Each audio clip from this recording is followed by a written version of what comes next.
নতুন দিল্লীৰ সংগীত নাটক একাডেমী বঁটা প্ৰদান বিজ্ঞান ভৱনত 2024-2025 বৰ্ষৰ বঁটা প্ৰদান অনুষ্ঠান অসমৰ সত্ৰীয়া নৃত্য অভিনয় সংগীত ক্ষেত্ৰলৈ ৰাষ্ট্ৰীয় স্বীকৃতি অসমৰ 5 গৰাকী শিল্পীলৈ সংগীত নাটক একাডেমী বঁটা মল্লিকা কন্দলীলৈ সত্ৰীয়া নৃত্যৰ বাবে বঁটা আৰু চেতনা দাসলৈ অভিনয়ৰ বাবে সংগীত নাটক একাডেমী বঁটা আগবঢ়োৱা হৈছে প্ৰেম উজা বৰবায়নলৈ সত্ৰীয়া নৃত্যৰ বঁটা আগবঢ়োৱা হৈছে বিপুল চন্দ্ৰ দাসলৈ কথক নৃত্যৰ বাবে বঁটা প্ৰদান কৰা হৈছে 2025 বৰ্ষৰ বঁটা প্ৰদান শিল্পী ভাস্কৰ জ্যোতি উজাক অনুভৱ ক'ব লাগিছেনে ভাল পাইছোঁ যে ইমান সৰুৰ পৰা কাম কৰি আছোঁ কিবা এটা পুৰস্কাৰ পাম বা বঁটা পাম বুলি কেতিয়াও কৰা নাই কিন্তু এনেকুৱা এটা বঁটা পোৱাৰ কাৰণে খুব ভাল লাগিছে মই অসমৰে এগৰাকী জীয়াৰী বোৱাৰী গতিকে এই যিটো বঁটা মোৰ বঁটা নহয় অসমৰ ৰাইজৰ বঁটা আজিৰ দিনটোতো মোৰ বাবে আৰু অসমৰ বাবে গৌৰৱৰ দিন বিশেষকৈ মোৰ বাবে এইবাবেই প্ৰথমবাৰ কথক নৃত্যৰ যিটো শৈলী এইটো অসমত প্ৰথমবাৰ সংগীত নাটক একাডেমীয়ে এই বঁটা প্ৰদান কৰিছে তাৰ বাবে মই মোৰ মা দেউতা পিতৃ মাতৃ আৰু মোৰ গুৰু পণ্ডিত বিৰজু মহাৰাজক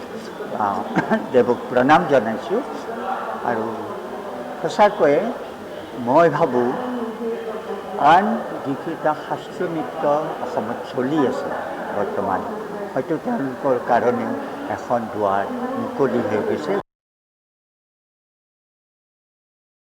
সৰু মানে বাল্যকালত 6 বছৰৰ পৰা সত্ৰত আছিলোঁ মা দেউতাই দিছিলে যে সত্ৰত কিবা এটা হ'ব বুলি গতিকে সেই মা দেউতাৰ আশীৰ্বাদ তথা আমাৰ সত্ৰ সমাজৰ তত্বাৱধানত আমাৰ অধ্যাপকসকলৰ তত্বাৱধানত গতিকে ধৰক আজি গুৰুজনাৰ অমূল্য সম্পদ সৃষ্টিৰাজিক অধ্যয়ন কৰি গতিকে আজি সত্ৰৰ সমাজে আজি ধৰক মোক বৰবায়নৰ নিৰ্মাণ দিছে সত্ৰৰ পৰিচালক হিচাপে দিছে আৰু সত্ৰ সমাজক মই ধন্যবাদ জনাইছোঁ আৰু দ্বিতীয়তে বিভিন্ন জেগাত আপোনালোকে গম পাইছে যে অংকীয়া ভাওনা প্ৰচাৰ প্ৰসাৰ কৰিলোঁ আৰু এতিয়াও মই ধৰক ৱৰ্কশ্বপ কৰি অসমৰ বিভিন্ন ঠাইত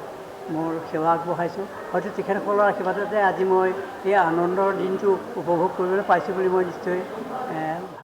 নতুন দিল্লীৰ সংগীত নাটক একাডেমী বঁটা প্ৰদান বিজ্ঞান ভৱনত 2024-2025 বৰ্ষৰ বঁটা প্ৰদান অনুষ্ঠান অসমৰ সত্ৰীয়া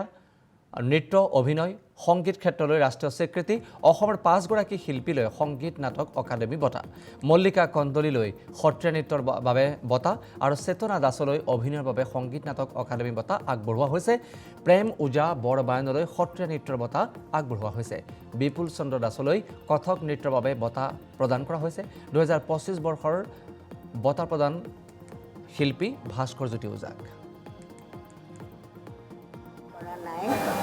অনুভৱ ক'ব লাগিছেনে ভাল পাইছোঁ যে ইমান সৰুৰ পৰা কাম কৰি আছোঁ কিবা এটা পুৰস্কাৰ পাম বা বঁটা পাম বুলি কেতিয়াও কৰা নাই কিন্তু এনেকুৱা এটা বঁটা পোৱাৰ কাৰণে খুব ভাল লাগিছে মই অসমৰে এগৰাকী জীয়াৰী বোৱাৰী গতিকে এই যিটো বঁটা মোৰ বঁটা নহয় অসমৰ ৰাইজৰ বঁটা আজিৰ দিনটোতো মোৰ বাবে আৰু অসমৰ বাবে গৌৰৱৰ দিন বিশেষকৈ মোৰ বাবে এইবাবেই প্ৰথমবাৰ কথক নৃত্যৰ যিটো শৈলী এইটো অসমত প্ৰথমবাৰ সংগীত নাটক একাডেমীয়ে এই বঁটা প্ৰদান কৰিছে তাৰ বাবে মই মোৰ মা দেউতা পিতৃ মাতৃ আৰু মোৰ গুৰু পণ্ডিত বিৰজু মহাৰাজক দেৱক প্ৰণাম জনাইছোঁ আৰু সঁচাকৈয়ে মই ভাবোঁ আন যিকেইটা শাস্ত্ৰীয় নৃত্য অসমত চলি আছে বৰ্তমান হয়তো তেওঁলোকৰ কাৰণে এখন দুৱাৰ মুকলি হৈ গৈছে সৰু মানে বাল্যকালত 6 বছৰৰ পৰা সত্ৰত আছিলোঁ মা দেউতাই দিছিলে যে সত্ৰত কিবা এটা হ'ব বুলি গতিকে সেই মা দেউতাৰ আশীৰ্বাদ তথা আমাৰ সত্ৰ সমাজৰ তত্বাৱধানত আমাৰ অধ্যাপকসকলৰ তত্বাৱধানত গতিকে ধৰক আজি গুৰুজনাৰ অমূল্য সম্পদ সৃষ্টিৰাজিক অধ্যয়ন কৰি গতিকে আজি সত্ৰৰ সমাজে আজি ধৰক মোক বৰবায়নৰ নিৰ্মাণ দিছে সত্ৰৰ পৰিচালক হিচাপে দিছে আৰু সত্ৰ সমাজক মই ধন্যবাদ জনাইছোঁ আৰু দ্বিতীয়তে বিভিন্ন জেগাত আপোনালোকে গম পাইছে যে অংকীয়া ভাওনা প্ৰচাৰ প্ৰসাৰ কৰিলোঁ আৰু এতিয়াও মই ধৰক ৱৰ্কশ্বপ কৰি অসমৰ বিভিন্ন ঠাইত মোৰ সেৱা আগবঢ়াইছোঁ। হয়তো তেখেতসকলৰ আশীৰ্বাদতে আজি মই এই আনন্দৰ দিনটো উপভোগ কৰিবলৈ পাইছোঁ বুলি মই নিশ্চয়